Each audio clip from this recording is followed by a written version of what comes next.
zanina pathian thu toy te in han zir ho tai la chuta kan zir ho na ta na kan thu pui tur chu top chin nei lo mangai na I suwa ti thu pui mangin thu cha toy te kan zir ho do na ni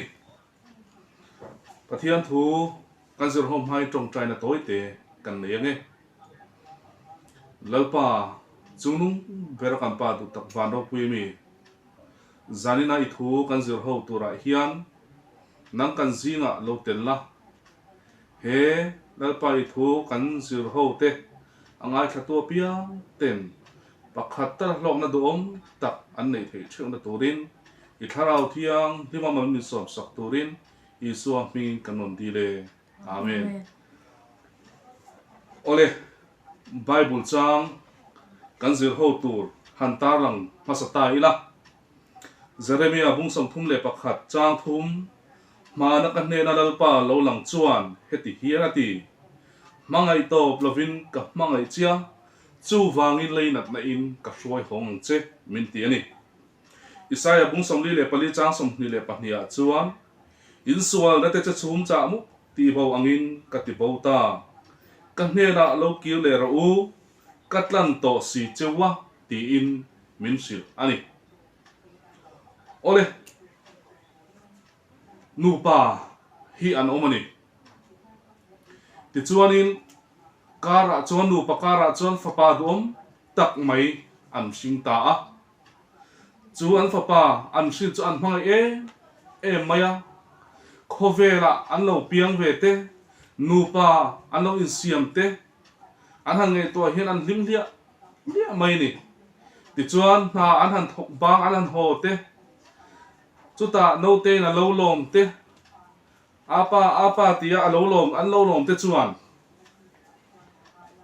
chu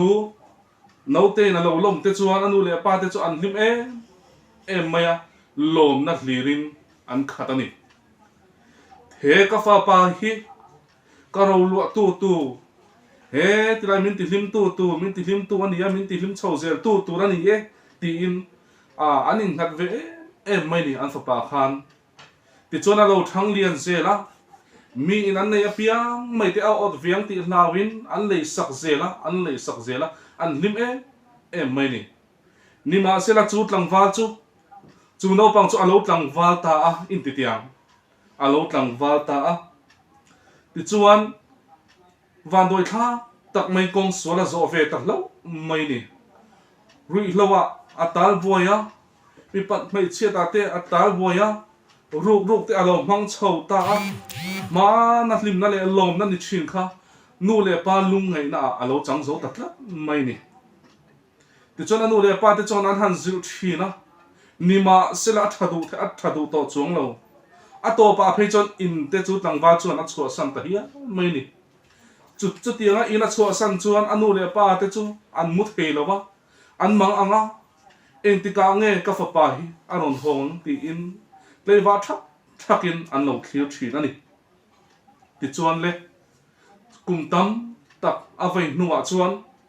chu tlang wa chu a in mu chuak ta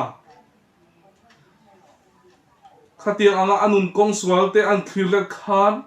adik lo zia te aswal zia te a chuak ta ni ti chuan anu le pa hmangai na ten khirle thina khatiang anga alo ti du da te khatiang anga alo ho thin te khatiang anga alo swal thin zia te an khirle khan a rilu kha ana ta ngoi mai ni ti chuan le ti hian ai ngei to ta a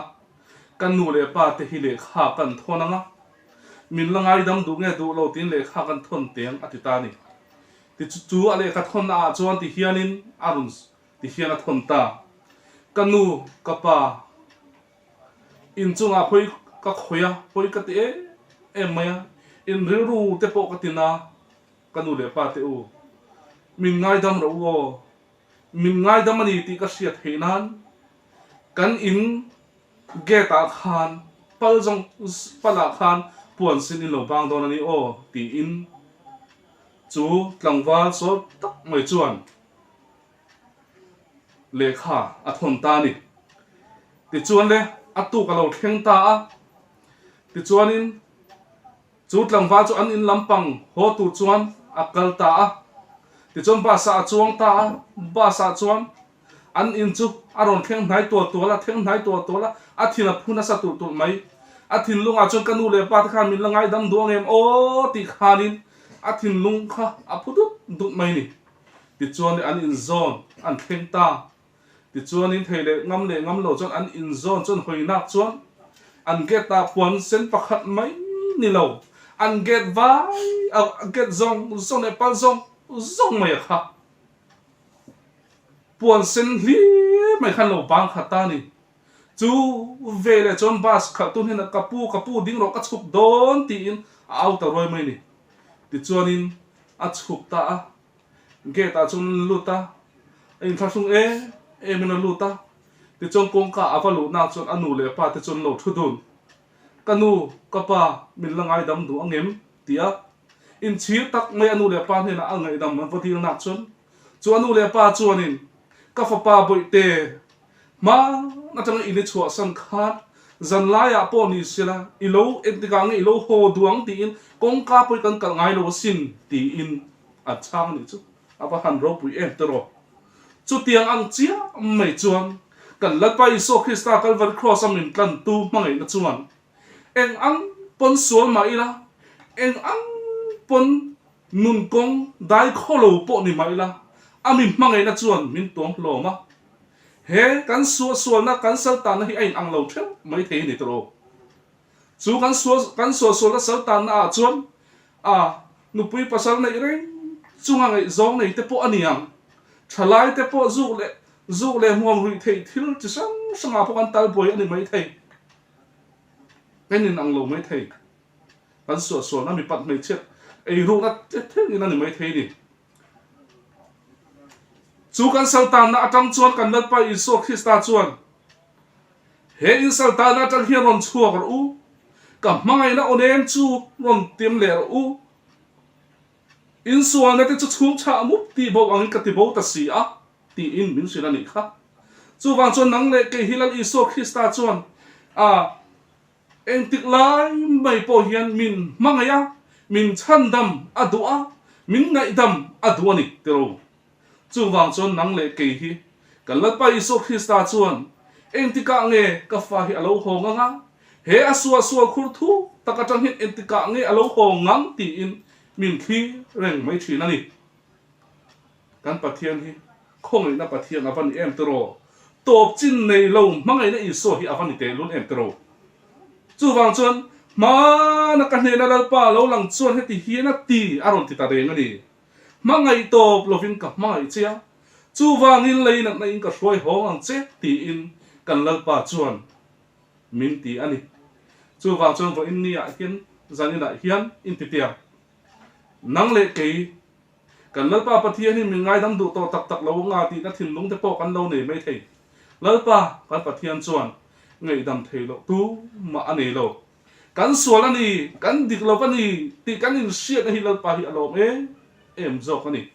he kan sual na khur thu tak mai tang hian ta chua tran pui min du ani kan lalpa chon ti hian ti kut do tran pui ngai in ni ka tel lo chuan eng ma in ni lo chu wang chon min aw la ka chang ang che ti in min sila ni kha chu wang chon kan lalpa iso Krista hi he kan sal ta na kan mang an na atang hian kan awa kan zon hi achula ni thi lung ne ti tak sitin kan zong ani phot chon lalpa chon min ngai dam hi adu reng ani ti kan soi du ani lalpa na thu te kan zata man min som sak ro se amen